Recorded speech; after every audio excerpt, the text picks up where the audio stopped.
Bonjour à tous, je suis ravi de vous retrouver pour une nouvelle saison d'Église du Monde. Pour cette émission de rentrée, je vous propose de partir dans un pays méconnu, le Kazakhstan, ancienne république soviétique, terre de goulag que Jean-Paul II a confié à la Vierge Marie lors de sa visite en 2001. Le pape parlait alors d'un lieu capable de jeter des ponts de coopération solidaire avec d'autres peuples, d'autres nations et d'autres cultures. Et c'est vrai, à cheval entre l'Asie et l'Europe, le Kazakhstan se présente aujourd'hui comme un formidable exemple de coexistence entre les religions, même si la petite minorité catholique cherche encore sa place. Entre 8 millions de musulmans et 6 millions d'orthodoxes, les catholiques sont 400 000. Décryptage avec Serge Prévost, spécialiste du Kazakhstan, chercheur à l'Institut français de géopolitique et président de l'association Eurocase. Bonjour, merci d'être avec nous. En quelques mots, quel est l'objectif de votre association Eurocase ? Comme vous le disiez, en fait, le Kazakhstan est assez peu connu en France et c'est un pays qui mérite d'être un peu plus connu dans le sens où il y a quand même quelques actions politiques, actions culturelles qui sont mises en place par le pays et qui sont tout à fait intéressantes à regarder et à diffuser sur le public francophone. Et c'est ce qu'on essaye de faire dans l'association, c'est-à-dire faire parler du Kazakhstan. Nous travaillons d'ailleurs avec deux associations kazakhs en France qui sont AKFT et l'association Mustafa Tchokay, ce qui nous permet effectivement de donner au public français des informations sur le Kazakhstan qui sont tout à fait d'actualité. Pour la petite histoire qui s'inscrit dans la grande, l'écrivain russe Alexandre Solzhenitsyn, après 8 ans de goulag, a été envoyé en exil au Kazakhstan. C'est là que se déroule d'ailleurs l'action de son fameux récit autobiographique, Le Pavillon des Cancéreux. C'était une terre de bannis et de déportation sous l'ère soviétique, le Kazakhstan. Alors, c'était effectivement une terre de déportation où de multiples ethnies se sont retrouvées ensemble à subir les mêmes problèmes du pouvoir. Et on retrouve aussi bien des Allemands de la Volga, des Polonais, on va retrouver aussi des Ouzbeks, des Russes également, et beaucoup de Russes. On a, comme vous le disiez tout à l'heure, il y a une proportion de Russes assez élevée. À partir du moment où idéologiquement, on n'était pas en phase avec le pouvoir soviétique. On était immédiatement déporté en ces terres. Et une chose très intéressante à savoir, par exemple, c'est que la langue russe est réputée mieux pratiquée au Kazakhstan qu'en Russie même, parce qu'il y a une quantité d'intellectuels russes qui se sont retrouvés déportés au Kazakhstan et qui ont diffusé la culture russe dans cette terre. Dont Solzhenitsyn, par exemple, qui lui a joué un rôle lors de l'indépendance du Kazakhstan. Alors, au moment de l'indépendance, effectivement, il a été le fer de lance des sécessionnistes, c'est-à-dire qu'il y a quand même une proportion de Russes beaucoup plus élevée dans le nord du Kazakhstan que dans le sud. Et de fait, beaucoup se posaient la question de savoir s'il fallait que les Russes de la partie nord se rallient à la Russie. Et Solzhenitsyn était le fer de lance de cette volonté et souhaitait effectivement le rattachement du nord du Kazakhstan à la Russie, ce qui ne s'est pas fait, bien entendu.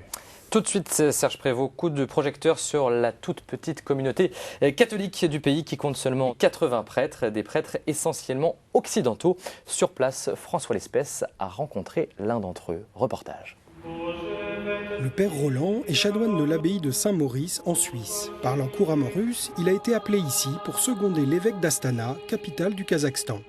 Cela fait maintenant 5 ans qu'il est curé de la cathédrale, la seule église catholique de la ville. Dans cette ex-république soviétique qui vit un profond retour à la foi, c'est l'islam et l'orthodoxie russe qui dominent largement. L'église catholique représentant une infime minorité, descendant des Allemands et des Polonais déportés par Staline. Lorsque les catholiques sont arrivés déportés, la plupart du temps, ils sont arrivés sans prêtre, parce que les prêtres ont été soit arrêtés, soit exécutés. Et donc, s'est mis en place toute une religiosité autour d'autre chose. Il fallait autre chose. Il n'y a pas de livre, pas de prêtre. Il reste quoi ? Les 10 doigts du chapelet. Et donc, le chapelet ici est très important. Et c'est vrai que lorsqu'on a commencé à célébrer, surtout dans les villages, les messes, il a fallu parfois expliquer aux gens que la messe était plus importante que le chapelet. Une période de persécution religieuse qui s'est terminée avec la chute du communisme. Aujourd'hui, le président du Kazakhstan présente son pays comme un exemple de liberté religieuse et de coexistence pacifique entre les ethnies et les religions. Mais qu'en est-il au quotidien? Ça pose aucun problème de se promener en habit religieux dans les rues. Les gens vous regardent, ils sont étonnés, mais vous n'allez pas avoir de gens qui vont vous faire une remarque. Au contraire, vous n'avez même pas simplement de respect. La culture, qu'elle est essentiellement musulmane, c'est un islam très tolérant, qui a aussi beaucoup souffert du communisme, c'est évident, et qui a un grand sens de Dieu. Alors si vous êtes un homme de Dieu, finalement, ce n'est pas très important de savoir de quelle religion vous êtes respectable. Dans cet équilibre fragile entre les communautés, comment annoncer le Christ? D'abord, le premier moyen d'évangélisation, peut-être à la différence de ce qui se passe en Occident, c'est le bâtiment église. Parce qu'en Occident, on a tellement d'églises que ça ne nous fait plus rien, sinon des émotions esthétiques. Ici, quand vous avez un bâtiment église, les gens s'intéressent. Astana, l'église est en plein centre-ville, l'église catholique. Et bien des gens, finalement, ont rejoint l'église parce qu'un jour, ils se sont assis, ils ont écouté l'orgue, ils ont vu les gens prier, ça les a intéressés, petit à petit, ils se sont intéressés. Quelqu'un qui s'intéresse à la foi ici est beaucoup plus ouvert, d'une certaine manière, même si on travaille dans des conditions qui sont sans doute un peu plus extrêmes que les conditions de pastoral en Occident, c'est d'un autre côté plus facile parce que vous avez beaucoup plus de répondants. Des conversions rares qui provoquent parfois des ruptures familiales, mais sont finalement bien acceptées. Mais le plus gros problème de l'Église au Kazakhstan, c'est le cruel manque de prêtres. 80 en tout sur un territoire 5 fois grand comme la France. C'est donc souvent des centaines de kilomètres que les prêtres doivent parcourir tous les jours pour rejoindre leurs ouailles, dans des conditions climatiques souvent extrêmes.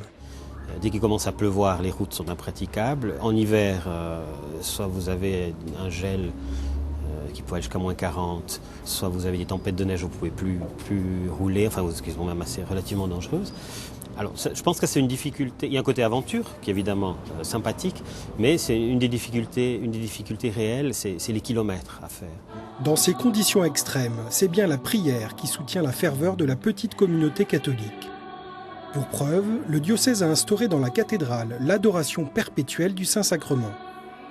Certains fidèles parcourent jusqu'à 800 km chaque mois pour assurer ici leur nuit d'adoration. Serge Prévost, 130 nationalités et ethnies cohabitent au Kazakhstan. Comment vous l'expliquez? Et y a-t-il un lien entre ces identités nationales et l'identité religieuse? Alors effectivement, il y a 130 nationalités recensées au Kazakhstan. Donc tous les 10 ans, il y a un recensement. Le dernier était de 1999 et le prochain devrait sortir d'ici quelques mois.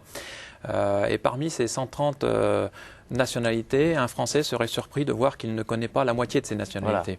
Voilà. Parce qu'on va retrouver des nationalités qui sont insérées, par exemple, sur les terres de Russie, par exemple les Yakoutes, les gens de Touva et d'autres nationalités. On va retrouver des nationalités qui ont disparu de la carte du monde, par exemple les Assyriens. Et donc, effectivement, il y a des noms de nationalités, quand on les lit, on ne sait pas ce que c'est. Et des Français, ça c'est une découverte récente. Alors voilà, c'est un peu le scoop qu'on peut faire pour KTO, c'est qu'il y a des Français qui sont kazakhs, c'est-à-dire qui ont un passeport kazakh, avec marqué sur leur passeport nationalité française. Il y en a environ une trentaine.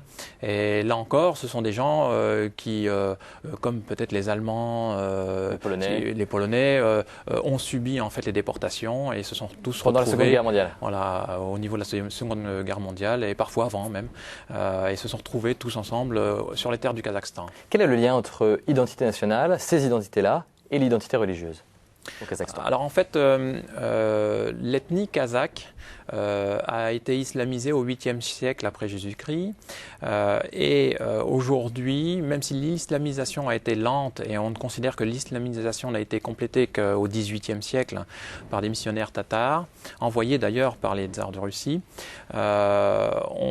les Kazakhs aujourd'hui considèrent qu'ils sont profondément musulmans, mais c'est plus un islam culturel, parce qu'il ne faut pas oublier qu'ils sont passés par 70 ans de soviétisme qui a annihilé complètement toutes les religions et n'avait qu'une seule idéologie, c'était le communisme. Donc à partir de là, il y a beaucoup d'athées au Kazakhstan. Et même si les gens se réclament de l'islam, pour une bonne majorité d'entre eux, ils ne sont pas pratiquants. Et puis il y a les Russes qui sont là, qui sont majoritairement orthodoxes. Alors les Russes sont toujours très présents, même si on estime qu'il y a une très forte décroissance de la population slave dans les steppes du Kazakhstan. Ils sont toujours très fortement présents et sont orthodoxes. Les catholiques, eux, sont 200 000. Quelles sont leurs origines ethniques, plutôt européennes également? Alors les catholiques sont, d'après les estimations, à peu près 360 000 et sont quand même principalement des Polonais.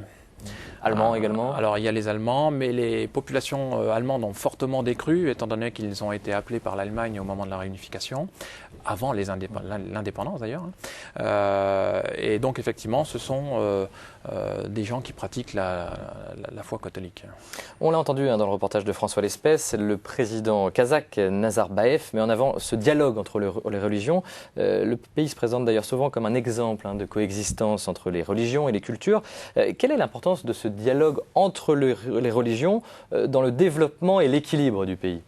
Il est essentiel. Au moment de l'indépendance du Kazakhstan, donc en 92, tous les observateurs nationaux du Kazakhstan et internationaux considéraient qu'il y aurait une implosion du pays à cause de la présence de ces 130 ethnies et environ 40 confessions.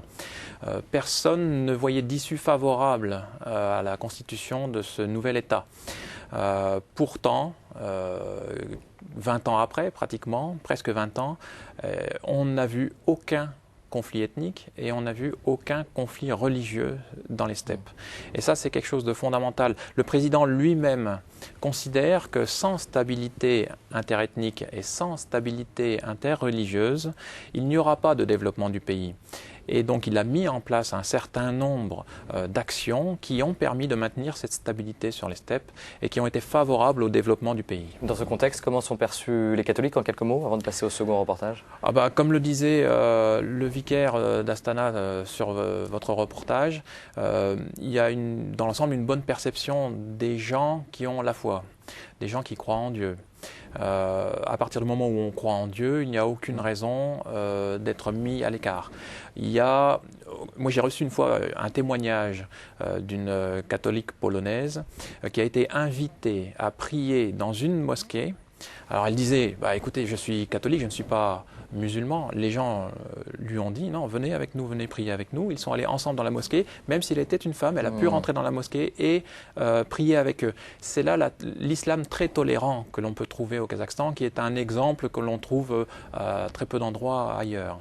Alors comment annoncer la foi quand on est catholique et ultra-minoritaire dans ce contexte? François Lespès a suivi une jeune paroissienne d'Astana. Regardez. Ida a 23 ans. Elle vient de terminer ses études. En vacances, elle vient donner un coup de main à la cuisine de la cathédrale catholique. Elle est l'une des 300 paroissiennes de cette unique église catholique d'Astana. Une toute petite minorité, parfois en butte aux préjugés. Beaucoup de gens ici ne connaissent rien à l'Église catholique. Ils ne savent pas qu'il s'agit de l'une des plus grandes religions du monde. Ils pensent que c'est quelque chose comme une secte. Ils me demandent « Oh, que faites-vous à l'Église? Qu'est-ce que c'est que ça ?» Loin des sectes tant décriées et de leurs techniques pour gagner des fidèles, c'est par sa manière de vivre que Ida témoigne de sa foi.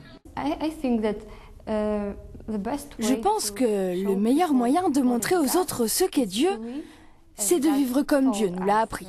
Et quand ils voient, parfois certains de mes amis me disent « Tu sais, tu es différente des autres. » Quand je fais une bonne action, peut-être qu'ils sentent que cela ne vient pas seulement de moi, mais de quelqu'un qui le fait, à travers moi. Quelques-uns de mes amis sont venus avec moi à la messe, ou alors lors d'une grande fête chrétienne, et ils ont vu notre église, notre prière, notre communauté. Et cela leur a plu. Certains ont même rejoint notre église. Moment fort de l'expérience spirituelle de Ida, la visite du pape Jean-Paul II au petit troupeau de catholiques du Kazakhstan. Elle avait alors 15 ans. Le ciel était sombre, il faisait un froid glacial. Et à l'instant où le pape est arrivé dans sa papamobile, le soleil a percé les nuages, le ciel s'est dégagé et tout s'est réchauffé. C'est vraiment très étrange, tout le monde l'a remarqué. Il n'y avait pas que des catholiques, mais aussi de nombreux jeunes musulmans et orthodoxes. Je crois qu'ils ont ressenti la même émotion que moi. Un moment fort qui a donné une grande visibilité à la petite communauté catholique. Si celle-ci est aujourd'hui très fervente, les vocations y sont encore très rares. Mais Ida n'est pas fermée à cette possibilité. Ces dernières années, des religieuses et des prêtres m'ont demandé « Mais peut-être que tu devrais devenir religieuse. » Mais je ne sais pas. Parfois, je me dis que je devrais y penser. Mais en ce moment, j'ai un petit ami, donc je n'y pense pas trop. Mais on verra bien ce que le Seigneur veut faire de ma vie. Dans le grand réveil religieux du Kazakhstan, ce sont ainsi des personnes comme Ida qui, humblement et sans bruit, portent la foi bimillénaire de l'Église catholique. Pour compléter ce très bon reportage, un mot sur l'inquiétude face au prosélytisme des églises et sectes protestantes de la part des autorités. Les catholiques pourraient être assimilés à une forme de prosélytisme ou en tout cas, comme on ne connaît pas bien cette église catholique, à des sectes protestantes. Alors, effectivement, il y a un tabou ou un interdit, c'est le prosélytisme. C'est-à-dire que l'ethnie kazakh considère que sur les steppes, la religion dominante est l'islam et les gens sont tolérés pour pratiquer une autre religion, mais pour autant sans gêner les équilibres existants sur les steppes. C'est pour ça que les évangéliques protestants, par exemple, ne sont pas bien acceptés au Kazakhstan. Alors c'est vrai qu'ils ont tendance à avoir des actions assez agressives faire un peu trop. De prosélytisme. Ils cherchent à convertir les gens dans la rue, etc. Alors que quelque part c'est même interdit. Et ils sont très mal vus et les autorités kazakhs ont été amenées à mettre en place des législations qui essayent de contrôler justement tout cela. Les catholiques ne sont pas parfois confondus avec ces protestants ? Alors, disons que tant que les catholiques, à l'époque, restaient dans des appartements pour faire leurs prières dans un contexte très privé, là, il y avait une connotation un peu sectaire. Maintenant qu'il y a de plus en plus de lieux de culte catholiques, là, maintenant, on est rentré dans une idée beaucoup plus de religion qui fait partie intégrante du Kazakhstan et qui est sortie de cette image peut-être sectaire qu'avaient certains Kazakhs à l'époque. Un mot sur cette visite de Jean-Paul II au Kazakhstan, c'était en 2001. Qu'est-ce qu'elle a changé pour le pays et pour les catholiques du Kazakhstan ? Alors en fait, cette visite était très attendue. Il faut savoir que le président Nazarbayev avait déjà fait une première visite au Vatican en 1994, une seconde en 1998, et dès 1999, il a invité le pape Jean-Paul II à venir se rendre au Kazakhstan. Et cette visite, qui était très importante... Voilà, on voit les images de cette visite qui date de 2001. Voilà, même s'il n'y a pas énormément de catholiques, c'est jamais que 2,5% de la population kazakh. Cette visite a été vraiment attendue et on estime même que lors de la messe principale qu'a effectuée le pape Jean-Paul II, sur 40 000 personnes, il y avait peut-être 2/3 des présents qui étaient des Kazakhs musulmans, qui étaient venus assister à la messe du pape, parce qu'il y a un très grand respect en fait de tous les hommes de foi, comme l'avait dit tout à l'heure le vicaire d'Astana. Et Jean-Paul II l'avait dit d'ailleurs que le Kazakhstan était une terre de rencontre en gros et de dialogue entre culture et religion. Voilà. Et il avait dit aussi qu'il n'était pas question d'imposer la foi catholique au Kazakhstan. Donc là encore, les autorités religieuses catholiques ont toujours dit qu'ils ne chercheraient pas à convertir les gens, mais que par contre les gens qui viendraient à eux auraient l'enseignement de la foi catholique. Avant de passer au dernier reportage de cette émission, peut-être un mot sur la relation entre les catholiques et les orthodoxes. On sait qu'elles sont difficiles en Russie, un peu moins aujourd'hui, mais pendant longtemps elles l'ont été. Comment ça se passe au Kazakhstan ? C'est-à-dire qu'au Kazakhstan, ça se passe très bien. Les liens entre catholiques et orthodoxes sont très bons.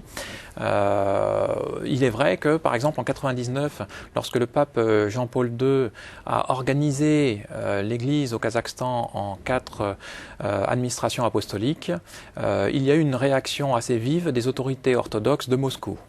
Mais je dirais que quand il y a éventuellement conflit sous-jacent, il provient plus des autorités orthodoxes de Russie que de celle du Kazakhstan. Serge Prévost, je vais vous faire maintenant réagir aux propos du grand moufti du Kazakhstan que notre envoyé spécial François Lespès a rencontré à Astana. Il évoque les défis de l'islam dans le pays et ses relations avec les autres religions. Je vous rappelle encore une fois que l'islam est majoritaire dans le pays. On l'écoute. Ici, l'islam est très tolérant et humaniste. Il est pratiqué depuis plus de 1000 ans. Il a grandement contribué à la culture kazakhe. Comme vous le savez sans doute, durant l'ère soviétique, l'islam a été rejeté et persécuté. Beaucoup de leaders religieux ont été déportés en Sibérie pendant la terreur stalinienne. À la chute du communisme, on comptait 68 mosquées. Il y en a aujourd'hui 2000.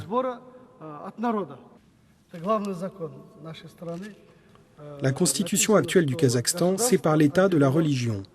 L'État n'intervient pas dans les affaires religieuses et vice-versa.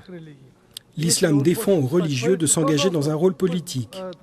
Ceux qui le veulent doivent d'abord quitter toute fonction religieuse. Nous collaborons sur des actions humanitaires avec les autres religions. Lors de leurs fêtes religieuses, nous leur envoyons des messages de congratulation. Il y a quelques années, après un attentat terroriste, nous nous sommes réunis avec des leaders religieux orthodoxes, catholiques et juifs pour affirmer notre opposition au terrorisme. Nous voyons bien dans le monde la violence de certains musulmans, mais nous ne pouvons pas comprendre comment des terroristes peuvent se revendiquer de l'islam. Ce qui nous inquiète le plus aujourd'hui au Kazakhstan, ce sont les sectes, qui ont une mauvaise influence sur les fidèles de toutes les religions ici. Ils utilisent des techniques psychologiques pour attirer les gens. Ils distribuent aussi de l'argent. Cela attire des gens et détruit leur esprit, mais aussi leur famille. Cela attire en particulier des jeunes qui ne connaissent pas grand-chose à leur religion d'origine.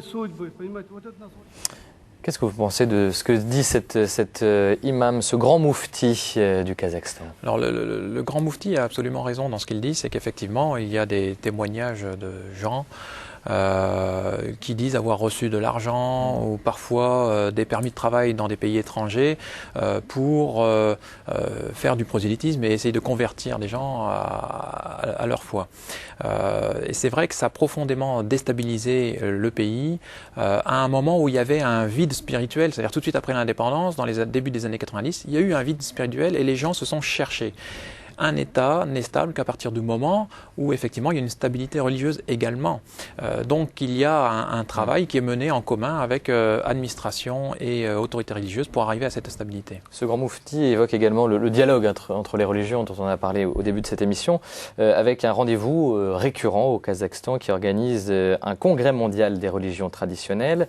Ça a un impact, ça correspond à quelque chose puisque c'est un rendez-vous qui est soutenu par le président du Kazakhstan d'ailleurs, et qui s'est déroulé en juillet dernier pour la 3e édition. Alors c'est une idée du président du Kazakhstan. Voilà, on voit quelques photos, ça se déroule dans cette pyramide. Voilà, et donc soutenu par le pape Jean-Paul II, c'est-à-dire qu'en 2001, quand le pape Jean-Paul II est venu, il y avait déjà dans l'air l'idée de faire se rencontrer les différentes religions du monde. Mais traditionnelles, hein. Et les religions traditionnelles, où on va retrouver aussi bien des délégations musulmanes, toutes les délégations chrétiennes, elles peuvent être protestantes, luthériennes, catholiques, orthodoxes. On a également aussi les juifs, les taoïstes, shintoïstes, les bouddhistes, qui se rencontrent tous les 3 ans, depuis 2003, dans une magnifique pyramide à Astana qui a été créée par l'architecte anglais Norman Foster, et qui permet aux uns et aux autres, donc à toutes ces religions, de se mettre d'accord sur certains grands fondements de l'humanité. Et il n'y a pas une part de manipulation de la part du président kazakh, qui est un homme fort, hein, qui est là depuis très longtemps au pouvoir, et il y a un parti unique au Kazakhstan, donc on peut se poser la question en tout cas. Alors à mon sens, alors ça n'engage que moi, mais à mon sens, il a un vrai intérêt pour la question religieuse. Et d'ailleurs, 2 ans à peine après l'indépendance du Kazakhstan, il a rencontré le pape Jean-Paul II au Vatican. Il a fait aussi des pèlerinages à la Mecque, car il est musulman, bien sûr. Bon, je peux quand même préciser que le Kazakhstan est un pays laïque et pas un pays musulman du tout. C'est très important. Voilà, c'est très important à retenir. Et malgré tout, il y a cet élan religieux qui permet à toutes les religions de s'exprimer. Il est vrai que pour les religions minoritaires qui exercent un prosélytisme fort, c'est beaucoup plus compliqué pour elles, car la loi sur les religions leur impose des contraintes très importantes. Il nous reste 15 secondes. Un mot pour définir l'avenir des catholiques au Kazakhstan, selon vous? À mon sens, il n'y a aucun problème pour l'avenir des catholiques au Kazakhstan. La tolérance est tellement forte d'un point de vue religieux au Kazakhstan que c'est une église qui ne pourra que progresser. Merci Serge Prévost. Je rappelle que vous êtes spécialiste du Kazakhstan et président de l'association Eurocaz. Pour aller plus loin dans la découverte du pays, le site de votre association qui est un portail sur le Kazakhstan, www.eurocaz.org. Et puis un conseil de lecture des chrétiens entre athéisme et islam, un livre de Sébastien Pérouse sur les religions au Kazakhstan. Voilà, c'est la fin de cette émission. On se retrouve la semaine prochaine. On partira à la découverte de l'église en République tchèque à quelques jours de la visite de Benoît XVI dans le pays. Très bonne semaine.